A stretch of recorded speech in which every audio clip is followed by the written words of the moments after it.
প্রিয় দেশবাসী, আজকে অত্যন্ত বেদনা ভারাক্রান্ত মন নিয়ে আপনাদের সামনে উপস্থিত হয়েছি। লাখো শহীদের রক্তের বিনিময়ে অর্জিত স্বাধীন বাংলাদেশের জনগণের আর্থসামাজিক উন্নয়নের জন্য নিরলসভাবে পরিশ্রম করে যাচ্ছি। বিগত 15 বছরের মধ্যে বাংলাদেশের মানুষের ভাগ্যের পরিবর্তন এবং মানুষের মৌলিক চাহিদা পূরণ করতে অন্ন, বস্ত্র, বাসস্থান, চিকিৎসা, শিক্ষার ব্যবস্থা করে জনগণকে উন্নত জীবন দেওয়ার যাত্রা শুরু করেছি। অনেক সাফল্য অর্জন করেছি। বাংলাদেশকে বিশ্ব দরবারে একটা মর্যাদার আসনে অধিষ্ঠিত করতে সক্ষম হয়েছি। তারপরও আমাদের আরো অনেক দূর যেতে হবে। বাংলাদেশের মানুষ যখন একটু স্বস্তি শান্তিতে ফিরে, যখন তাদের মাঝে এমন কোনো ঘটনা ঘটে যা অত্যন্ত বেদনাদায়ক। 2018 সালে ছাত্র সমাজের আন্দোলনে পরিপ্রেক্ষিতে সরকার সরকারি চাকরিতে কোটা প্রথা বাতিল করে একটা পরিপত্র জারি করে। পরবর্তীকালে মুক্তিযোদ্ধাদের পক্ষ থেকে কোটা বহাল রাখার পক্ষে উচ্চ আদালত 2018 সালে জারি করা সরকারের পরিপত্র বাতিল করে দেয়। সরকারের পক্ষ থেকে পরিপত্র বহাল রাখার জন্য সর্বোচ্চ আদালতে আপিল করা হয় এবং মহামান্য আদালত শুনানির দিন ধার্য করে। এ সময় ছাত্ররা কোটা সংস্কারের দাবি নিয়ে আবারও আন্দোলন শুরু করে। এই আন্দোলনের শুরু থেকেই সরকার যথেষ্ট ধৈর্য ও সহনশীলতা প্রদর্শন করেছে। বরং আন্দোলনকারীদের নিরাপত্তা নিশ্চিত করার ক্ষেত্রে পুলিশ সহযোগিতা করে। মহামান্য রাষ্ট্রপতির কাছে যখন আন্দোলনকারীরা স্মারকলিপি প্রদান করার ইচ্ছা প্রকাশ করে, সেক্ষেত্রে তাদের সুযোগ করে দেওয়া হয় এবং নিরাপত্তারও ব্যবস্থা নেওয়া হয়।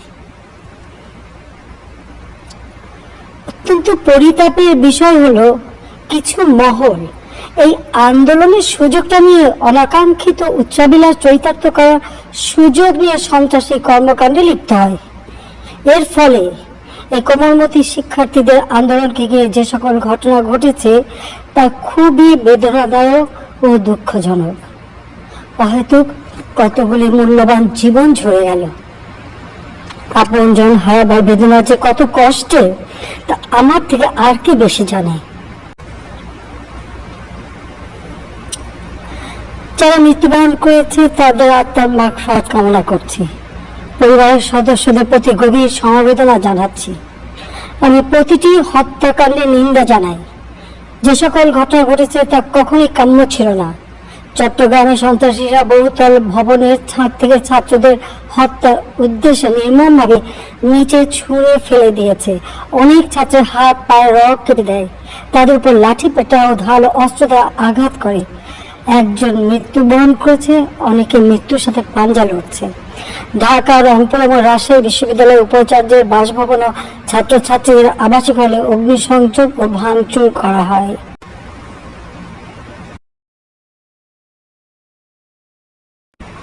সাধারণ পথচারী, দোকানীদের আক্রমণ, এমনকি রোগীবাহী অ্যাম্বুলেন্স চলাচলে বাধা প্রদান করা হয়।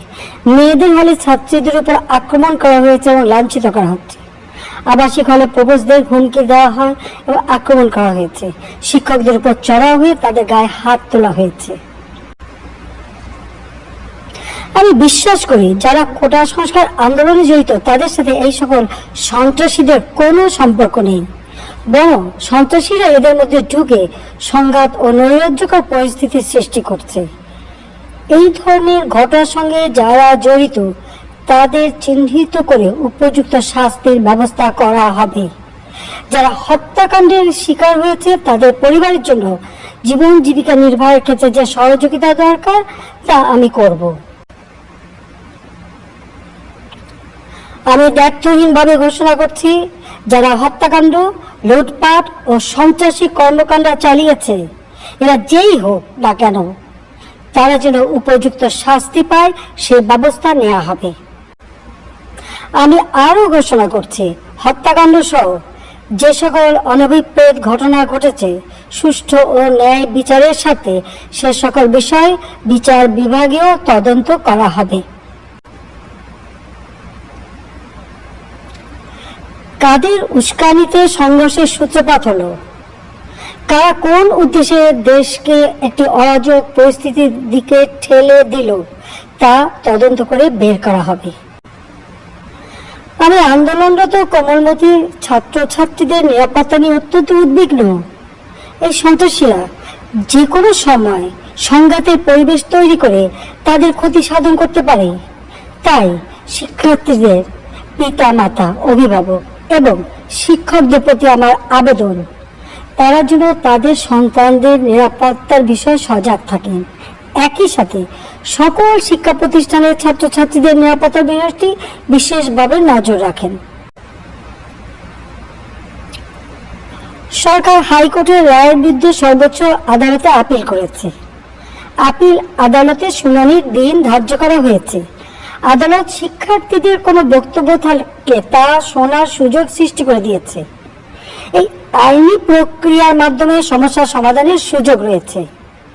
এই আইন প্রক্রিয়া সমাধানের সুযোগ থাকা সত্ত্বেও রাস্তায় আন্দোলনে নেমে দুষ্কৃতিকারীদের সংঘাতের সুযোগ করে দেবেন না।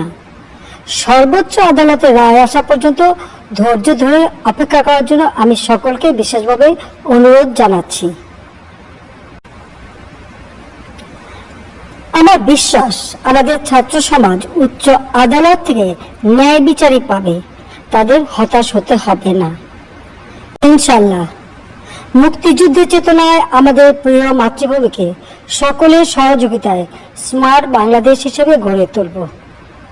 আমি আবারও এই অনাকাঙ্ক্ষিত ঘটনায় যারা নিহত হয়েছেন তাদের জন্য গভীর দুঃখ প্রকাশ করছি এবং পরিবারের সদস্যদের প্রতি আমার সমবেদনা জানাচ্ছি।